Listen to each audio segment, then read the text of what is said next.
সুপ্রিয় শিক্ষার্থী বন্ধুরা, আশা করি তোমরা সবাই খুব ভালো আছো। আজকের ক্লাসে প্রথমেই তোমাদের স্বাগতম জানাচ্ছি।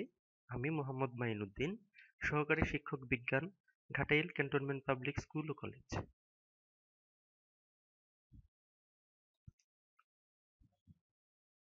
আজ আমরা চতুর্থ শ্রেণীর প্রাথমিক বিজ্ঞান বিষয়ের ষষ্ঠ অধ্যায় থেকে একটি পাঠ আলোচনা করব।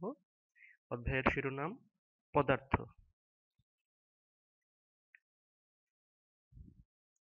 এই পাঠ শেষে আমরা পদার্থের যে ওজন আছে তা বর্ণনা করতে পারব, পদার্থ জায়গা দখল করে তা ব্যাখ্যা করতে পারব বলে আশা করছি।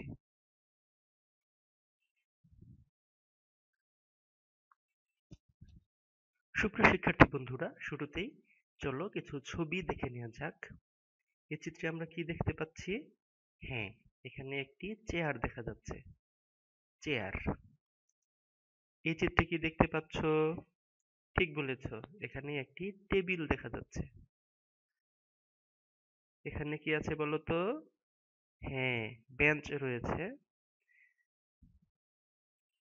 আর এখানে এখানে রয়েছে ঘরবাড়ি, তাই না? প্রিয় শিক্ষার্থীরা, বলো তো এসব কি দিয়ে তৈরি? এসব পদার্থ দিয়ে তৈরি। তাই আমাদের আজকের পাঠের শিরোনাম পদার্থ।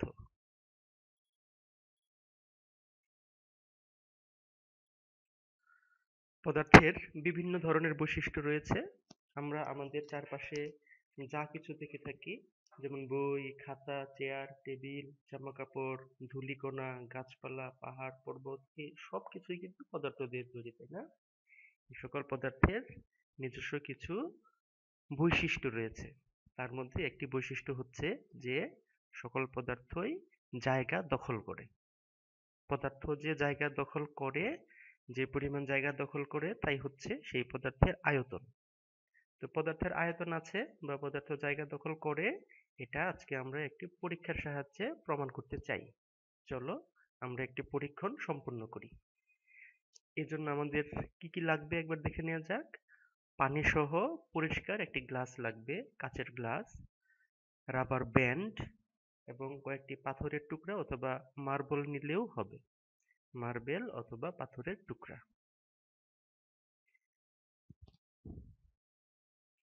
বলতো আমাদের কি কি লাগলো?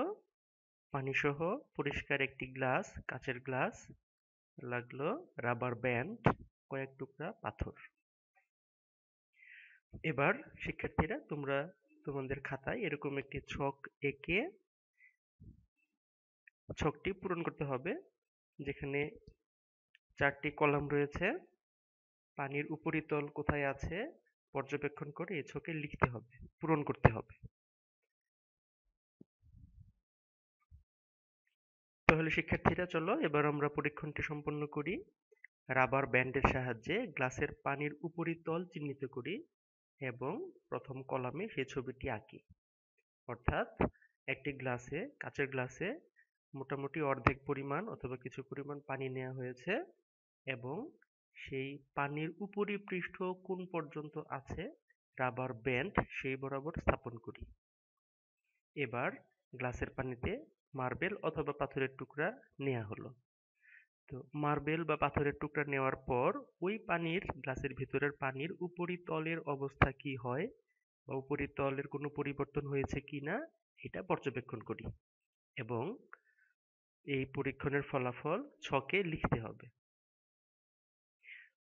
অতঃপর ওই গ্লাসের ভেতরে দেয়া যে পাথরের টুকরা অথবা মার্বেল ছিল তা সরিয়ে নেই এবং পানির উপরিতলের পরিবর্তন হয়েছে কিনা তাও পর্যবেক্ষণ করে খাতায় লিখি। বলতো শিক্ষার্থীরা, কি হবে? যখন গ্লাসের ভিতরে পাথরের টুকরা অথবা মার্বেল দেয়া হলো, তখন গ্লাসের ভিতরের পানির উপরের তল বা উপরের পৃষ্ঠ যে রাবার ব্যান্ড দেয়া অংশটুকু ছিল তার উপরে উঠে গিয়েছিল, তাই না? আবার যখন আমরা মার্বেল বা পাথর এর টুকরা সরিয়ে নিলাম, তখন আবার পানির উপরের পৃষ্ঠ নিচে নেমে রাবার ব্যান্ড বরাবর চলে এলো। এ থেকে আমরা কি বুঝতে পারি? যে ভিতরে, গ্লাসের ভিতরে পানির মধ্যে আমরা যে মার্বেল বা পাথর ফেলেছিলাম তা পানির ভিতরে কিছু জায়গা দখল করেছিল। এজন্য পানির উপরের পৃষ্ঠ রাবার ব্যান্ড চিহ্নিত স্থানের উপরে উঠে এসেছিল, তাই না? তাহলে চলো পরীক্ষণটি দেখা যাক। পাথরের টুকরা নেওয়া হলো, এর ফলে পানির উপরের পৃষ্ঠ গ্লাসের ভেতরে উপরে উঠে গেল। আবার যখন সরিয়ে নেওয়া হলো তখন আবার আগের অবস্থানে ফিরে এলো। এ থেকে বোঝা যায় যে জায়গা দখল করেছে, অর্থাৎ পদার্থ জায়গা দখল করে, তাই না? চলো এ সম্পর্কে আমরা আরো কিছু তথ্য জেনে নিই। পদার্থ জায়গা দখল করে, কোনো পদার্থ যেই পরিমাণ জায়গা দখল করে তাকেই বলা হয় তার আয়তন। কঠিন পদার্থের আয়তন পরিমাপের একক ঘন সেন্টিমিটার অথবা ঘনমিটার এবং তরল পদার্থের আয়তন পরিমাপের একক লিটার অথবা মিলিলিটার।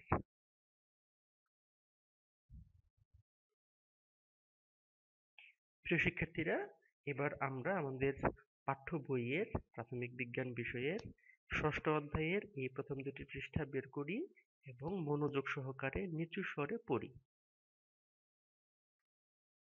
অতঃপর এই প্রশ্নগুলোর উত্তর দেওয়ার চেষ্টা করি, দেখি তো পারি কিনা। পদার্থ কাকে বলে? আমরা জানি যে আমাদের চারপাশে যে সকল বস্তু আমরা দেখতে পাই সবই পদার্থ।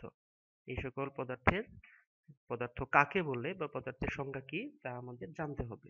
যার ওজন আছে, আয়তন আছে, বল প্রয়োগে বাধা প্রদান করে তাকেই পদার্থ বলা হয়।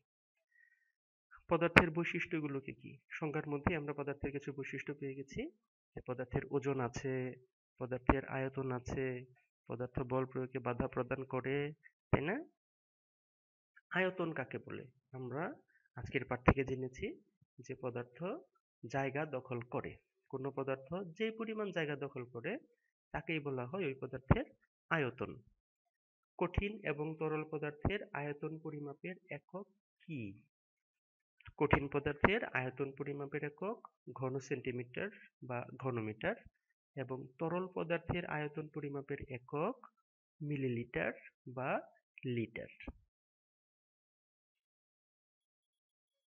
প্রিয় শিক্ষার্থীরা, পদার্থ যে জায়গা দখল করে তা পরীক্ষার সাহায্যে প্রমাণ করো। তোমরা সবাই হাতে কলমে এই পরীক্ষণটি বাসায় করবে এবং অনুরূপ ছক এঁকে তা পূরণ করবে। সবাই ঘরে থেকো, সুস্থ থেকো। পরিষ্কার পরিচ্ছন্নতা ইমানের অঙ্গ। কিছু সময় পর পর সাবান অথবা হ্যান্ড ওয়াশ দিয়ে কমপক্ষে 20 সেকেন্ড যাবত তোমাদের 2 হাত খুব ভালো করে পরিষ্কার করতে হবে এবং প্রয়োজনে যখন ঘরের বাইরে যেতে হয় অবশ্যই মাস্ক ব্যবহার করতে হবে।